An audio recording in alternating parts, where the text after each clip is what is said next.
Jamais sans la grâce, une dévotion matinale qui vous connecte à la pensée de Dieu et vous donne la provision du ciel au quotidien.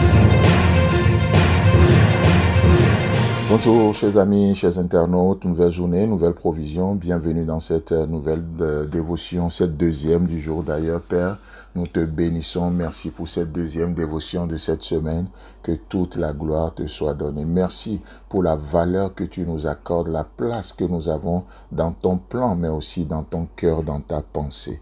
Béni sois-tu Jésus. Amen.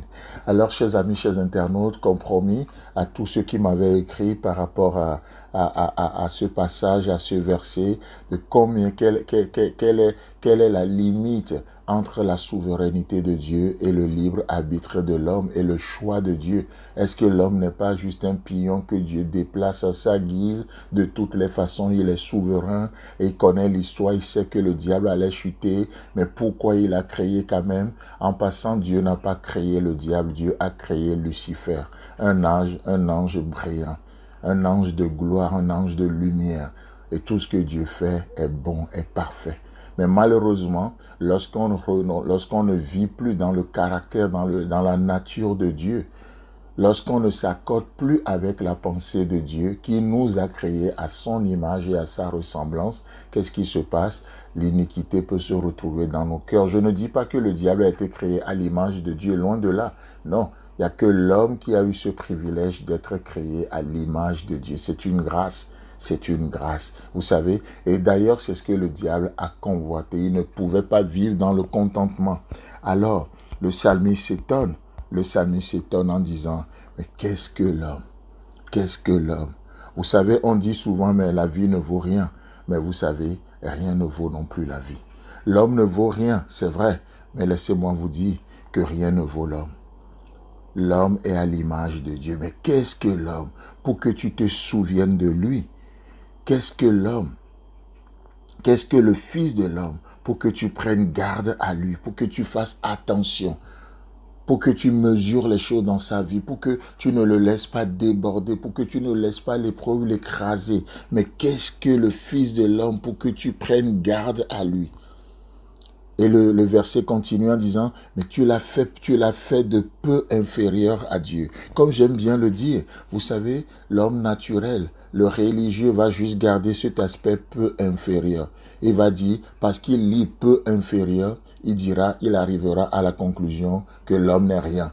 L'homme n'est rien. Combien malheureusement les religieux prétendent aimer Dieu qu'ils ne voient pas, mais ils ne sont pas capables d'aimer leurs frères qu'ils voient. Pourquoi? Parce que dans leur logique religieuse, l'homme n'est rien. C'est Dieu qui est tout. Parce que l'homme est peu inférieur. Donc si vous considérez que le peu inférieur ce matin, vous passerez à côté de la valeur immense que vous avez en Christ pour Dieu. Il nous a fait peu inférieur, c'est vrai. Mais le peu inférieur par rapport à qui? Et c'est ce qui fait toute notre grandeur également. C'est ce qui fait toute notre valeur également. Peu inférieur, mais à Dieu. Peu inférieur à Dieu, mais ce qui nous donne la position de supérieur aux anges. Est-ce que vous savez ça? Que nous sommes supérieurs aux anges. Et d'ailleurs, c'est pour ça que la Bible dit qu'un jour, nous allons juger les anges, nous les êtres humains, nous les humains, pécheurs peut-être que vous êtes encore aujourd'hui, mais rachetés par pure grâce encore aujourd'hui, Dieu nous a dotés de pouvoir, d'autorité, de compétences pour un jour prononcer le jugement contre les anges. Vous allez me dire, mais sur quelle base? J'en sais rien, mais c'est ce que la Bible dit. C'est ce que la Bible dit. Oui, donc ce matin, ne gardez pas juste le peu inférieur. Peut-être tu te vois, tu dis oui, peu inférieur. Tu vois ton boulot ce matin, peu inférieur. Tu vois ton appel ce matin, peu inférieur. Tu vois ton foyer ce matin, peu inférieur. Et tu vis dans l'esprit d'inférieur, esprit d'infériorité. Mais laissez-moi vous dire, peu inférieur, mais à Dieu. D'un côté, ça produit l'humilité vis-à-vis de Dieu, vis-à-vis de la pensée de Dieu, vis-à-vis de la parole de Dieu. Mais d'un autre côté, ça nous remplit d'autorité, de pouvoir aujourd'hui, dans cette journée, résister au diable avec une foi ferme. Et la Bible déclare que s'il en est ainsi, parce que nous nous soumettons à Dieu, Dieu nous donne le pouvoir, la puissance de pouvoir résister au diable. Et à coup sûr, il fuira loin de vous aujourd'hui. Aujourd'hui, vous n'avez pas besoin d'une séance de délivrance. Vous avez besoin de vivre, de marcher dans l'humilité de votre peu inférieur, mais pas à la situation que vous traversez maintenant, peu inférieur, mais pas à votre manque d'argent, à votre manque de moyens, mais peu inférieur à Dieu. Donc, juste prenons notre position d'humilité et ce qui nous confère la puissance, le pouvoir, l'autorité de résister au diable dans cette journée. Chers amis, chers internautes, que Dieu vous bénisse et si Christ tarde à venir, on se retrouve demain.